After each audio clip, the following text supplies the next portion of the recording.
Di ready na ako. Saan ba dito pwede mag-invest? Now in this video, I will give you 7 investments that will make you rich this 2022.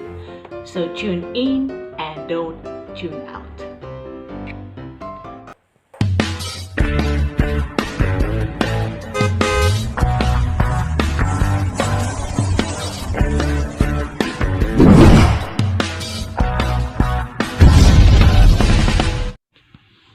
Hi guys! Welcome back to Save Up with Bobbie. My name is Bobbie Bernaldez and I make videos more on saving, investing, protecting money, and usapang pang OFW. Now, if you're new to this channel, can you please click like, subscribe, and hit the notification bell para ma-notify ko kayo agad-agad. Now, sa lahat ng mga OFW dito sa Qatar, kung gusto niyo pong magpadala ng pera, nagpapadala po ako. And kung gusto niyo pong magpa-reserve ng ticket, hotel reservation, and other services, you can contact on my Facebook account, Bobbie Bernaldez. Now, sa topic na ito, we are going to discuss on investment na maire-recommend ko through experience. Let me explain. In real life, kung sa short term, pwede natin i-example yung fling-fling. Diba? Short term lang yan. Yung mga short time, pwede yun. Medium, pwede pang jowa. And long term, kasalan na yan. So, ganun din yan sa investment. Short term, mga savings, mga time deposit. Medium, pwede ding negosyo, pwede ding trading. And long term, mga real estate, mga stocks, crypto, yun. Hanap mo ba ay yung pabilisan lang? Yung tipong in 3 months time is makukuha mo na. Well, I suggest na kukuha mo na kayo ng paper assets. Paper assets, it means is yung kukuha ka ng asset na hindi mo nakikita. Yung hindi mo nagagalaw. Yung hindi mo nahahawakan. Example niyan is yung government bonds. Yung Pag-ibig Ante 2. Or yung stock market. Yun, hindi yun mahahawakan. Pero alam mo na isa yung investment or isa yung asset. Now, what is an asset?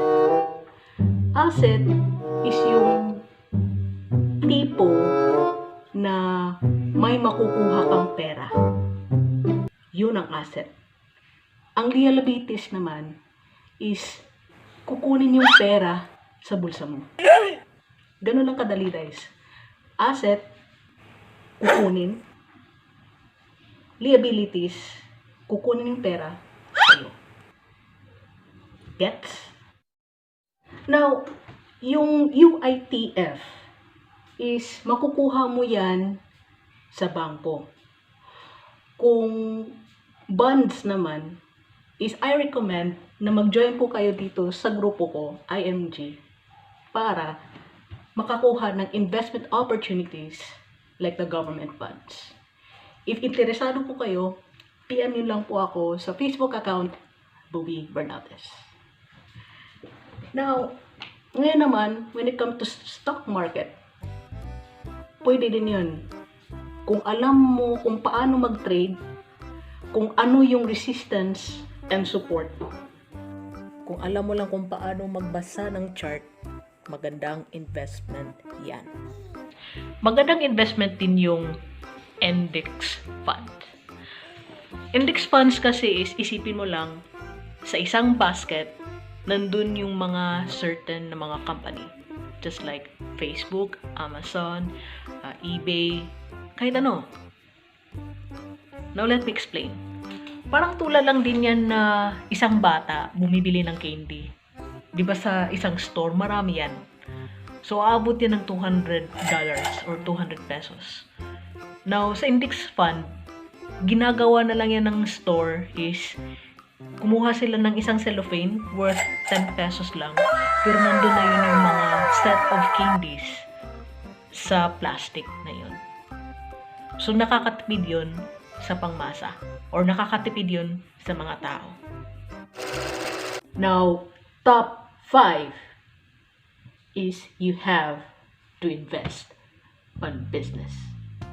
Yes, you heard me right. Business. Now, according here to Bo Sanchez, if you want to walk through wealth, kailangan mo ng trabaho. If you want to run throughout wealth, then you have to take investment. But if you want to fly, then mag-business ka. Mabilis naman kapag mag-business ka. That's why pwede siyang pang short term and pwede din siyang pang long term. Now, usually in business is dalawa lang yan sa pagkakalam ko ha. It's either you will start a business kung ano lang yung meron ka. It's either kung may pera ka ba or wala. Kung wala kang pera, then start of what you have. Start on the services that what you have or the service that you can offer. Kung may pera ka naman, then I suggest that you will start on buy and sell or in trading sa business. Remember, in a business, hindi yung business yung magpapa-uplift sa'yo. Yung trabaho ng isang negosyante, siya yung magpapa-uplift sa negosyo. Alright? Hanap mo ba ay... Now, top 3 is you have to invest in gold. Now, in my last video, yung gold is mabibili ko sa gold soup. Mumurahin yung mga gold dito guys. So, bili na kayo. Top 2 is cryptocurrency.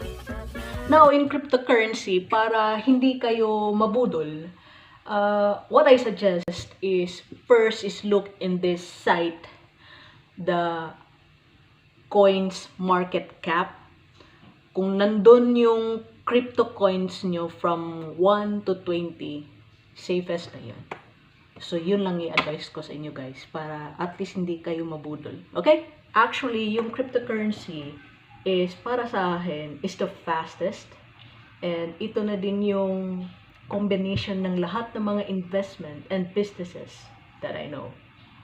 It is composed of forex trading, business,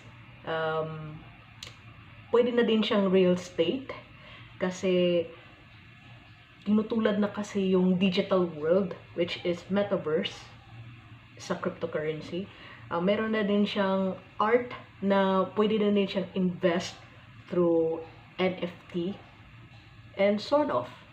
So, I really like this cryptocurrency because it is a broad topic.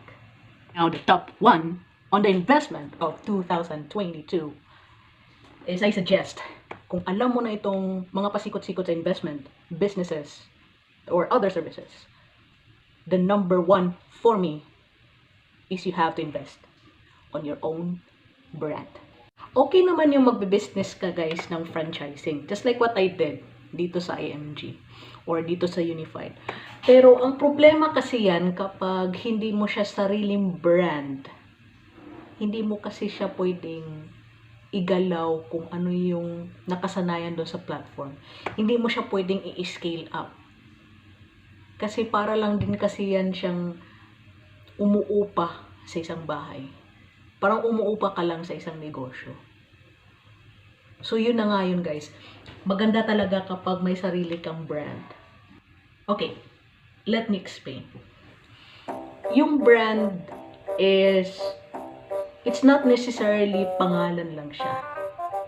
Brand is, you will itatak mo lang yung thing or yung consistent na pinapangako mo doon sa tao.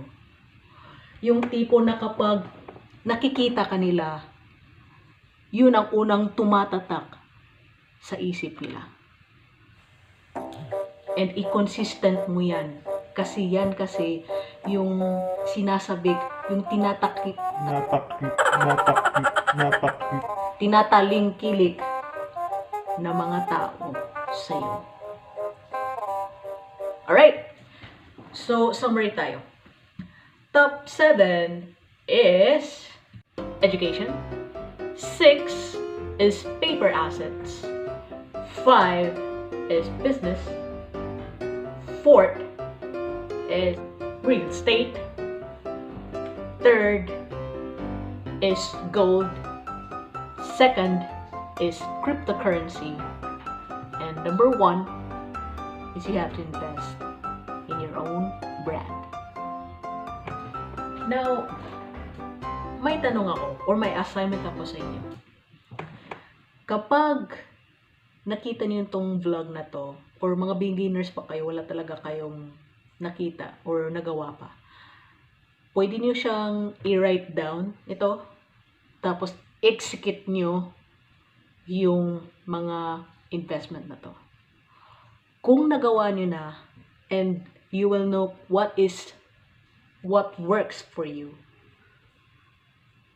pwede ba kayong bumalik dito at mag-comment down below kung ano ang natutunan niyo. Okay? So, thank you so much guys for watching this video until the very end. Pakatandaan, sa bawat problema, may solusyon. Now, you really have to learn from it, work from it, and grow from it. Now, thank you so much guys for watching Save Up with Bobbie. This is Bobbie Bernaldez. See you